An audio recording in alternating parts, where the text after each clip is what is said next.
आपका प्यार बाबा बरसता रहे, आपका प्यार बाबा बरसता रहे। हम सितारे यूं ही जगमगाते रहे। सामने आप हो, साथ में आप हो, सामने आप हो, साथ में आप हो। आपसे हम मिलन यूं मनाते रहे। आपका प्यार बाबा बरसता रहे।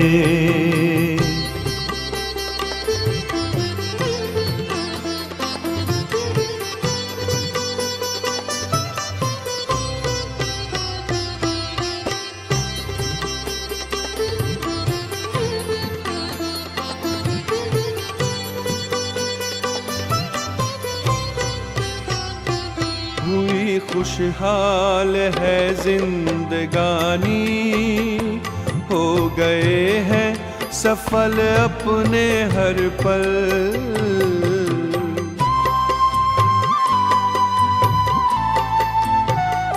स्नेह सागर में ऐसे समाए, मिट गई मन की है सारी हलचल। यूं ही वरदानों का हाथ सिर पर रहे, यूं ही वरदानों का हाथ सिर पर रहे। हम दुआओं से दामन सजाते रहे। आपका प्यार बाबा बरसता रहे। आपका प्यार बाबा बरसता रहे।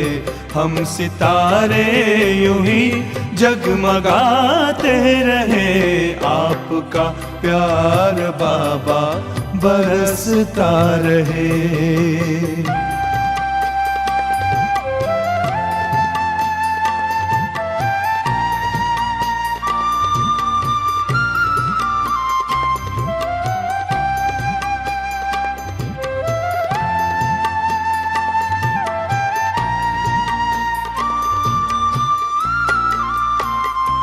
ज्ञान की ज्योति जीवन में जागी, खेल लगने लगा जग का प्यारा।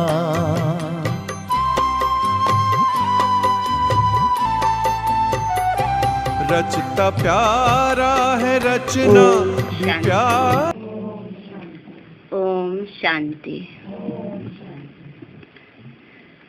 आज प्यारे बाबा की 24 तारीख के महावाक्य हैं। बाबा ने हम बच्चों को बार बार ये अटेंशन दिलाया है कि हमें आत्माभिमानी बनने का अभ्यास करना है। बाबा बोले, मीठे बच्चे, तुम यहाँ अपनी राजाई तकदीर बनाने आए हो। जितना याद में रहेंगे, पढ़ाई पर ध्यान देंगे, उतना तकदीर श्रेष्ठ बनती जाएगी। मीठे बच्चे, तुम यहाँ अपनी राजाई तकदीर बनाने आए हो। जितना याद में रहेंगे,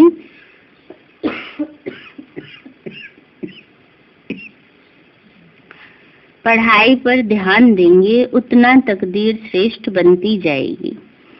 प्रश्न है, संगम पर किस श्रीमत का पालन कर 21 जन्मों के लिए तुम अपनी तकदीर श्रेष्ठ बना लेते हो? बाबा बोले, संगम पर बाप की श्रीमत है, मीठे बच्चे निर्विकारी बनो। देही अभिमानी बनने का पूरा पूरा पुरुषार्थ करो। कभी कोई पाप कर्म नहीं करना, तो 21 जन्मों के लिए तकदीर श्रेष्ठ बन जाएगी। गीत है, तकदीर जगाकर आई हूँ। ओम शांति। मीठे मीठे रूहानी बच्चों ने यह गीत सुना। अब इन 2 लाइनों का अर्थ जिन्होंने समझा वह हाथ उठाएं। यह किसने कहा? तकदीर जगाकर आई हूँ। आत्मा ने, है ना। हम आत्मा बाबा के पास तकदीर जगाने आई हैं। सभी की आत्मा कहती है मैं तकदीर बनाकर आई हूँ। कौन सी तकदीर? नई दुनिया में जाने की तकदीर। नई दुनिया है स्वर्ग, यह पुरानी दुनिया है नरक। तो यह सब आत्माएं कहती हैं। आत्मा को तो शरीर जरूर चाहिए, तब तो बोले। तो जीव की आत्माएं कहती हैं हम आए हैं स्कूल में तकदीर बनाने। पढ़ाने वाला कौन है? शिव बाबा, ज्ञान का सागर। मनुष्य को देवता अथवा पतित को पावन, नरकवासियों को स्वर्गवासी बनाने वाला वह एक बाप ही है। इस नरक को आग लगनी है। दुनिया में ऐसा कोई स्कूल नहीं जहाँ बच्चे कहें कि हम बेहद के बाप के पास आए हैं ना। बाबा ने कहा दुनिया में ऐसा कोई स्कूल नहीं होता जहाँ कोई ये कहे। अथवा ऐसा भी कोई नहीं जो कहे कि मैं बाप भी हूँ, टीचर भी हूँ और सतगुरु भी हूँ। वही बैठ पढ़ाते हैं। तो अब बच्चों को तकदीर बनानी है। बच्चे कहते हैं हम आए हैं नई दुनिया की राजधानी की तकदीर बनाने। हमको मालूम है कि यह पुरानी दुनिया खत्म होनी है। बाप आकर नई दुनिया स्थापन करते हैं। तुम 21 जन्मों का राज्य भाग्य लेने के लिए पढ़ते हो। गोया तुम राजाई तकदीर बनाने आए हो। यहाँ राजयोग सीख रहे हो। यह गीत तो भले उन नाटक वालों का बनाया हुआ है, परंतु इसका अर्थ फिर समझाया जाता है। जैसे बाप सभी वेदों शास्त्रों का सार बैठ समझाते हैं। इस समय सारी दुनिया में है भक्ति। सतयुग में भक्ति मंदिर आदि होते नहीं। तुमने आधा कल्प भक्ति की है, अब तो भगवान मिल गया है। पहले पहले भारत में इन देवी देवताओं का राज्य था। फिर 84 जन्म लेते लेते तकदीर बिगड़ गई ना। बाबा ने कहा पहले देवी देवताओं का राज्य था, फिर क्या हुआ? 84 जन्म लेते लेते तकदीर बिगड़ गई। अब फिर से तकदीर बनाते हैं। बाप आए हैं तकदीर बनाने। बच्चों को कहते हैं मुझे याद करो। तुम बहुत ही पाप आत्मा बन पड़े हो। पहले पहले भक्ति की जाती है शिव बाबा की। वो है अव्यभिचारी भक्ति। एक की भक्ति को कहते हैं अव्यभिचारी। फिर भक्ति भी व्यभिचारी हो जाती है। तो बच्चों को पहले पहले यह निश्चय होना चाहिए कि जिसको भगवान कहा जाता है वह हमको पढ़ाते हैं। उनको कोई शरीर तो है नहीं, वह इस शरीर में बैठ बोलते हैं। जैसे तुम्हारी आत्मा इस शरीर में आने से बोलने लगती है। कभी कभी मनुष्य मर जाते हैं, फिर जब शमशान में ले जाते हैं तो आधे में चुरबुर करने लगते हैं ना। ऐसे आत्मा चली गई फिर आई नहीं। आत्मा बिल्कुल सूक्ष्म है, छिप गई है ना। कई बार ऐसा हो जाता है, शमशान तक ले जाते हैं, सारी तैयारियां भी कर लेते हैं और वो फिर उठ के बैठ जाते हैं। तो इसलिए जैसे ज्यादा एज हो जाती है ना कई बारी, तो ऐसे लगता है अभी गए गए गए चले गए, और फिर थोड़ी देर बाद क्या होता है उनमें शर्सी हो जाती है। फिर कहते नहीं अभी है ना। तो इसलिए बाबा कहते हैं बच्चे इसे आत्मा वो थोड़ी इधर उधर छिप जाती है। ऐसे कहेंगे अनकॉन्शियस हो गई, किसी को पता नहीं पड़ा है ना। ऐसे कभी कभी हो जाता है, चिता से भी जाग जाते हैं ना। बाबा ने कहा कभी कभी ऐसा भी हो जाता है, चिता से भी जाग जाते हैं। फिर इसलिए भ्रम ना रहे तो इसलिए आजकल डॉक्टर्स वेंटिलेटर लगा देते हैं। चलो जितना भी जहाँ इधर उधर छिपी होगी कम से कम उतने उस हिसाब से चलती रहेगी। पर किसी किसी को वेंटिलेटर लगाना भी अच्छा नहीं लगता है क्योंकि कई बारी आत्मा चली गई होती है तब भी लगाए रखते हैं।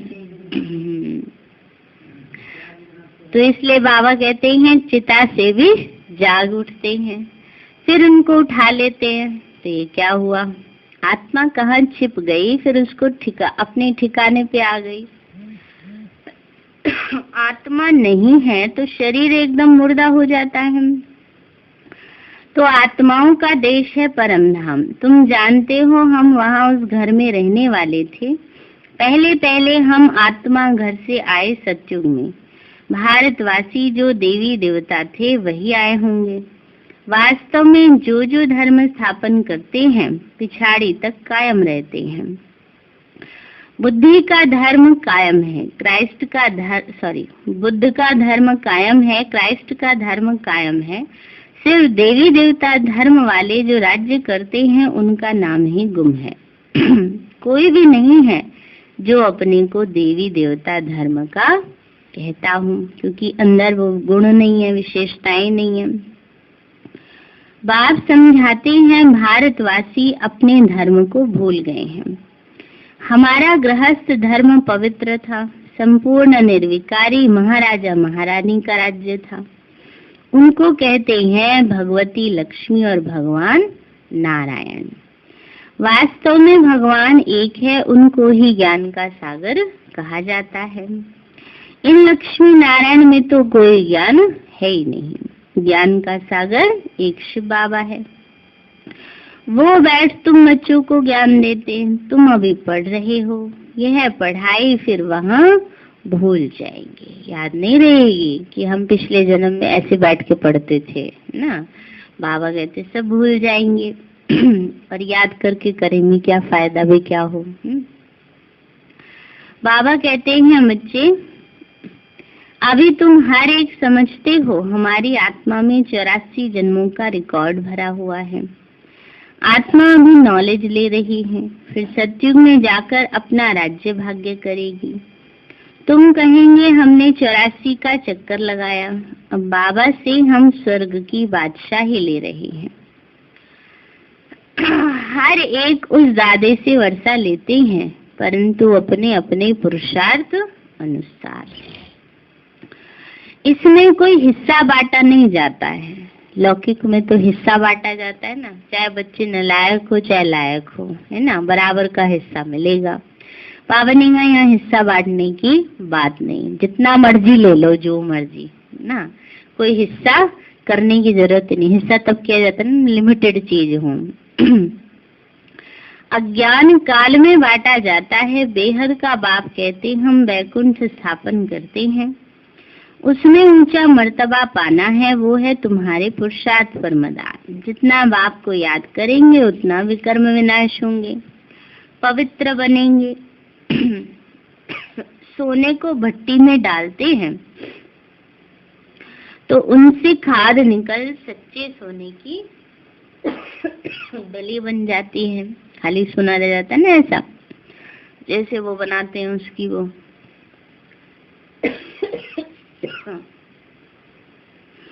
तो बाबा कहते हैं सोने की जैसे डली बन जाती है।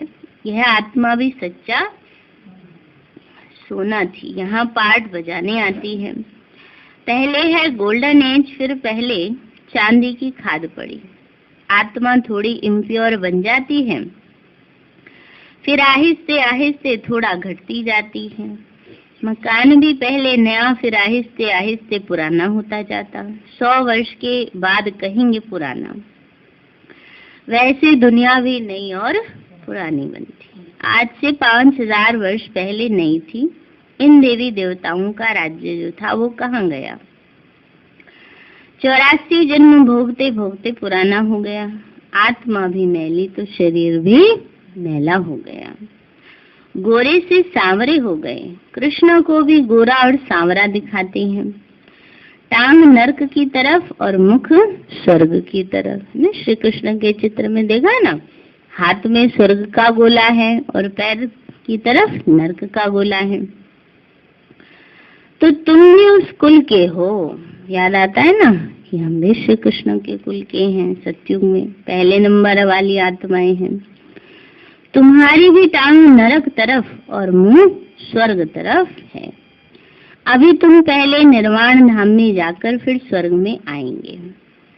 कहते हैं जब मनुष्य मर जाता है तो उसको ले जाते हैं शमशान में।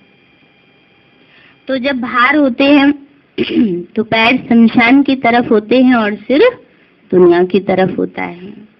लेकिन जैसे ही शमशान के अंदर घुसते हैं तब सिर शमशान की तरफ हो जाता है और पैर दुनिया की तरफ, कि अब इस दुनिया को भूल जाओ, रिश्ते नाते सब छोड़ दो।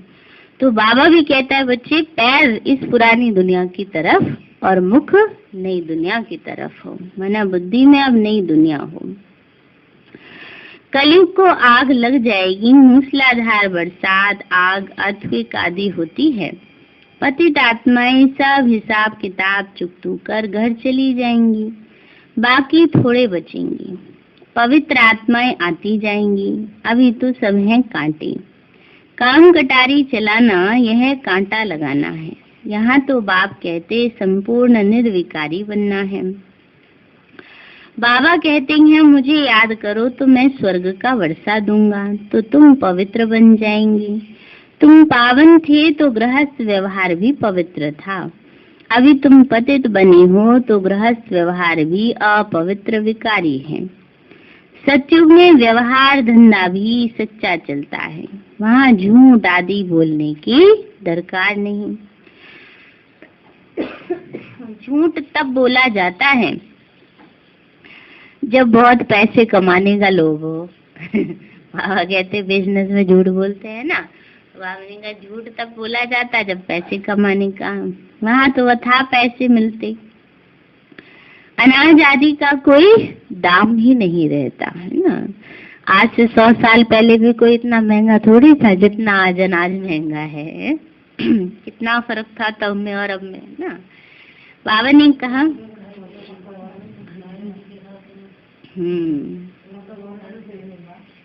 गवर्नमेंट से फ्री मिल रहा है।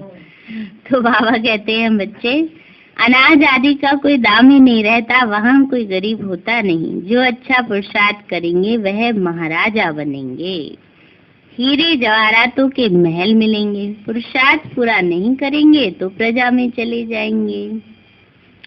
राजा रानी, फिर प्रिंस प्रिंसेस, सारा घराना होता है।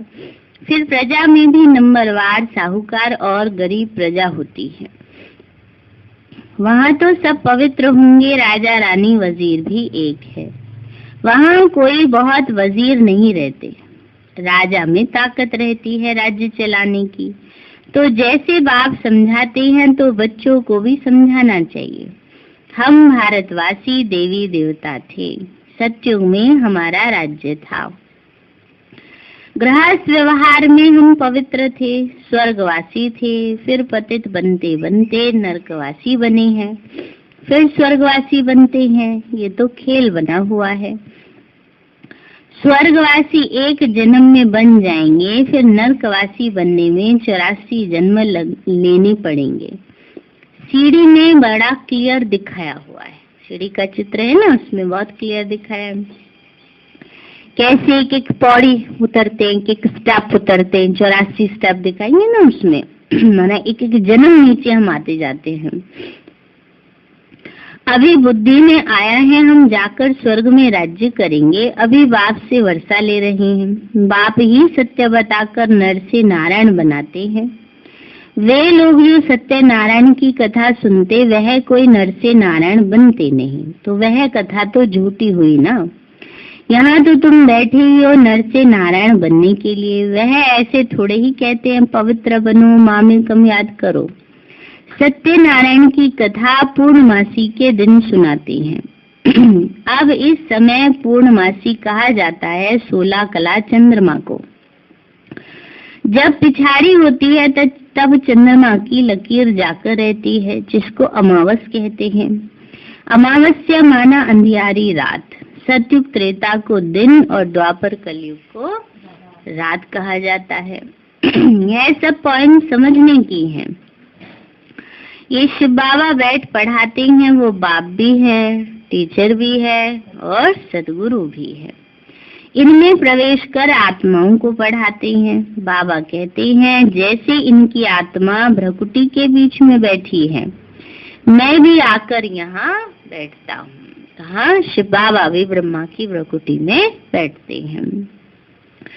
तुमको बैठ समझाता हूँ, तुम पहले पावन थे, फिर पतित बने हो। अब मुझ बाप को याद करो, पवित्र बनने बगैर घर वापस जा नहीं सकते। पवित्र बनेंगे तब उड़ेंगे। सब पुकारते भी हैं, हे पतित पावन आओ, पावन बनाओ तब हम उड़े, अपने घर मुक्ति धाम में जाएं। वह हम आत्माओं का घर है। पतित तो घर जा नहीं सकते। जो अच्छी रीति शिक्षा को धारण करेंगे तो जल्दी स्वर्ग में आएंगे, नहीं तो देरी से आएंगे। नए मकान में आना चाहिए ना। बाबा कहते पुराने में क्यों आओ, नए में आना चाहिए। नया मकान माना सतयुग। सतयुग में भी पहला नंबर जन्म, 4 जन्म बाद आए तो आधा तो पुराना हो गया ना सतयुग भी ना। तो नए मकान में तो मजा है ना। पहले पहले सतयुग में आना चाहिए। मम्मा बाबा सतयुग में आते हैं, फिर हम देरी से क्यों जाए। तुम भी फॉलो फादर करो ब्रह्मा को, तुम भी फॉलो करो ब्रह्मा को। बाप को याद करते रहो। कोई बात में तकलीफ होती है तो शिव बाबा से पूछो, श्रीमत से ही श्रेष्ठ बनेंगे। पुरानी दुनिया में तो 5 विकारों रूपी रावण की मत पर चलते आए हो। पहले पहले है देह अभिमान, अभी तुम बच्चों को देही अभिमानी बनना है। मैं आत्मा परम धाम की रहने वाली हूँ, उनको शांति धाम कहा जाता है। ऐसी ऐसी बातें दूसरा कोई समझा न सके, बाप ही समझाते हैं। तुम्हारी आत्मा इन ऑर्गन्स से सुनती है। सतयुग में कभी शरीर खराब होता नहीं है ना, वहाँ तो आत्मा परफेक्ट है, शरीर भी परफेक्ट है बिल्कुल। बाबा ने कहा बच्ची यहाँ तो बैठे बैठे यह काली मृत्यु हो जाती है। सतयुग में ऐसी बात कोई होती नहीं, उसको कहा जाता है हेवन, स्वर्ग, पैराडाइज। और हमने कई आत्माओं को तो ऐसे देखा है, कहेंगे यंग थे तो बाबा में बहुत निश्चय था, विश्वास था भगवान में, दुनियावी रीति से भी। और जैसे जैसे शरीर थोड़ा ढलता गया वैसे वैसे वैरागी आ गया परमात्मा से। मतलब बाबा की तरफ मन ही हट जाता है। एक की बात नहीं, मैंने कईयों को देखा है ये। क्यों ऐसा होता है, क्यों ऐसा हुआ?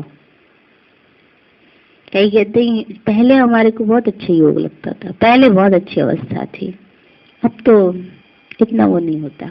क्यों? क्योंकि वो अभ्यास निरंतर नहीं रहा। अभ्यास आत्मा का निरंतर रहता तो अंत में वो स्थिति नहीं आती। इसीलिए जो जीवन भर का अभ्यास था ना, वो इतना हावी हो जाता है जो वो ज्ञान के प्रभाव को भी कम कर देता है। इसलिए बाबा बच्चों को निरंतर याद करने के ऊपर अटेंशन दिलाते हैं। कई कहते हैं ना मरते टाइम याद कर लेंगे, मरते टाइम याद ही नहीं रहता वो। हाँ ये बात तो है।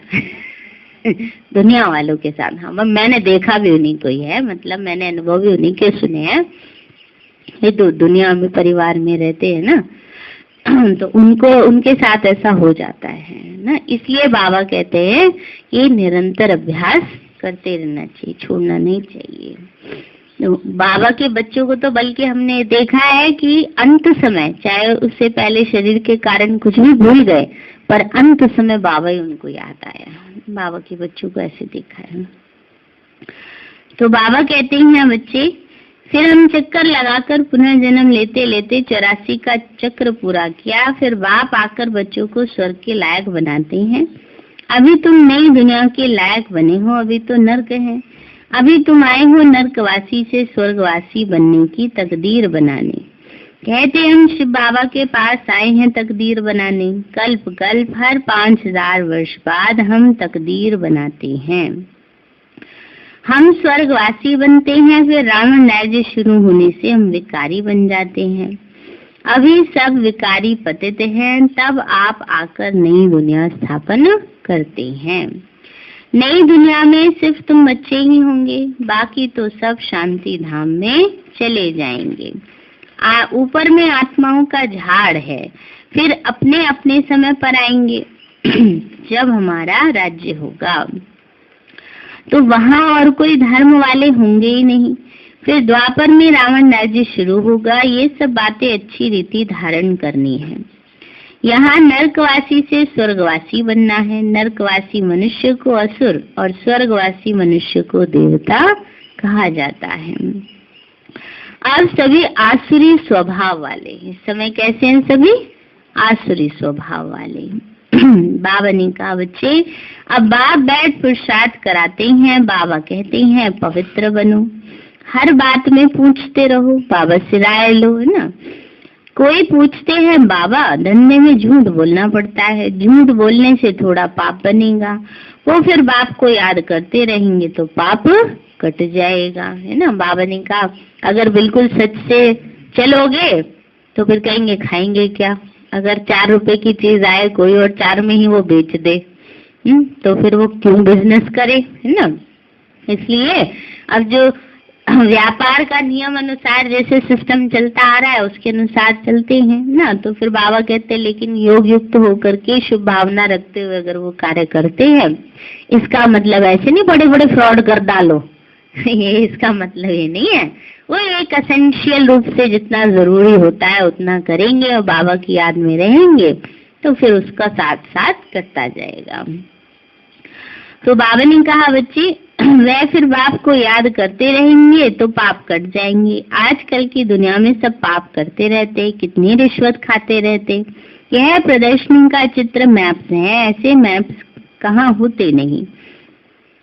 अगर कोई देखकर कॉपी करके बनाए भी परंतु इसका अर्थ तो कुछ समझ ना सके। प्रदर्शनी मेले में तो बहुत आते हैं। कहा जाता है 7 रोज के लिए समझने आओ तो तुम स्वर्गवासी लायक बन जाएंगे।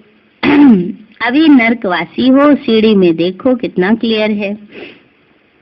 यह पतित दुनिया है, पावन दुनिया ऊपर खड़ी है। अभी तुम बच्चे शिव बाबा से प्रॉमिस करते हो बाबा हम नरकवासी से स्वर्गवासी जरूर बनेंगे। अभी तुम तैयारी कर रहे हो शिवालय में जाने के लिए, इसलिए विकार में कभी नहीं जाना। तूफान तो माया के बहुत आएंगे परंतु पतित नहीं होना। पतित होने से बड़ी खता हो जाती है, भूल हो जाएगी, फिर धर्मराज की बड़ी कड़ी सजा खानी पड़ेगी। अच्छा मीठे मीठे सिक्की लदे बच्चों प्रति गुड मॉर्निंग रूहानी बाप की नमस्ते। रूहानी हम बच्चों की रूहानी माता पिता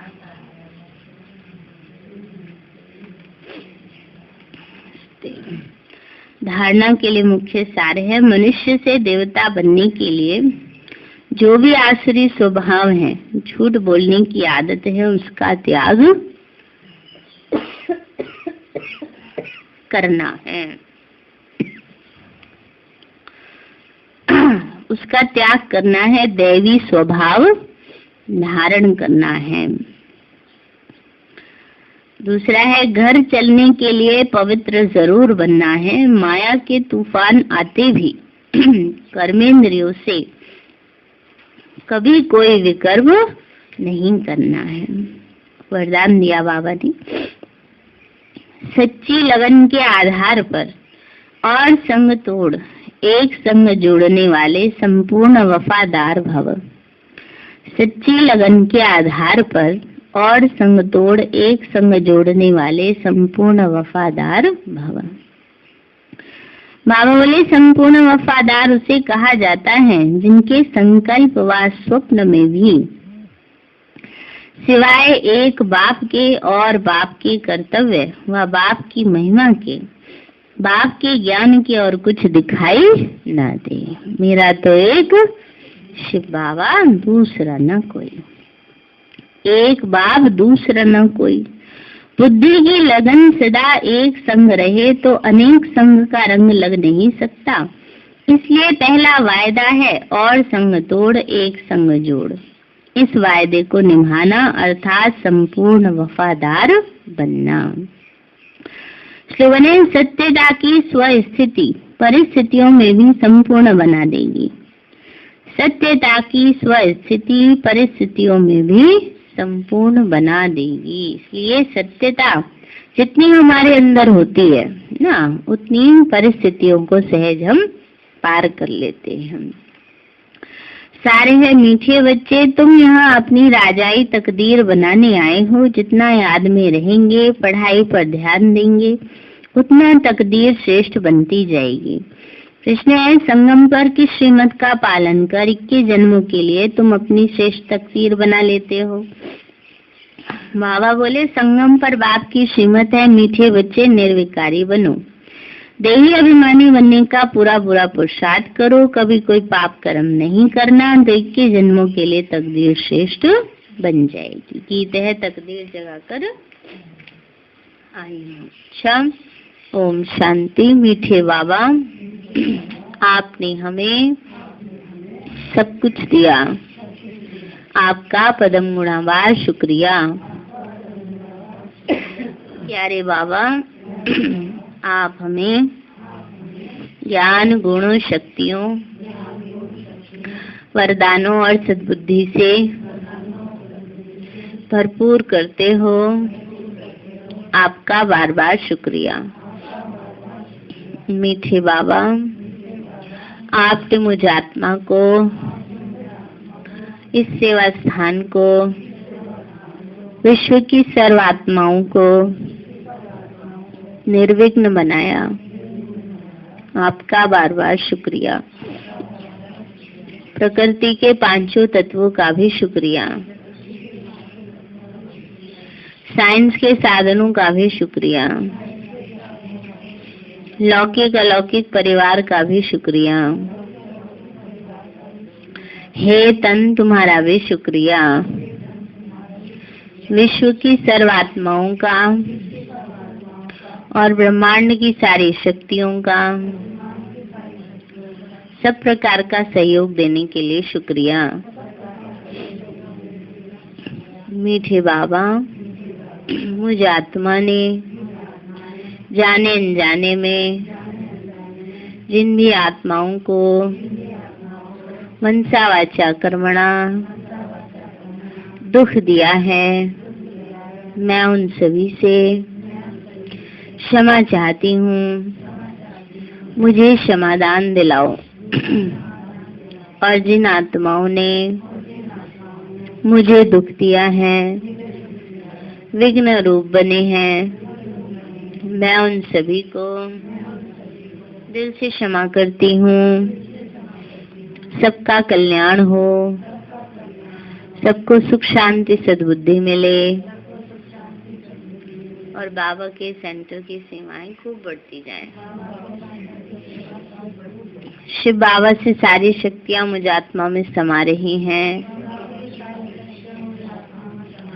पूरे शरीर में फैल रही हैं, पूरे घर में फैल रही हैं, पूरे देश पूरी दुनिया में फैल रही हैं। सब प्रकार के वायरस नष्ट होते जा रहे हैं। मैं आत्मा परम धाम में चमकती हुई मणि हूँ। सतयुग में पावन देवताई शरीर में पहले नंबर जन्म में रॉयल फैमिली में हूँ। मैं अष्टभुजाधारी देवी दुर्गा हूँ। विघ्न विनाशक गणेश हूँ। मैं बाबा की छत्र छाया में पलने वाली सर्वश्रेष्ठ ब्राह्मण आत्मा हूँ। मैं फरिश्ता हूँ। मेरे साथ सब कुछ बहुत अच्छा होगा। मेरे साथ सब कुछ बहुत अच्छा होगा। मेरे साथ सब कुछ बहुत अच्छा होगा। मेरे साथ सब कुछ बहुत अच्छा होगा। ओम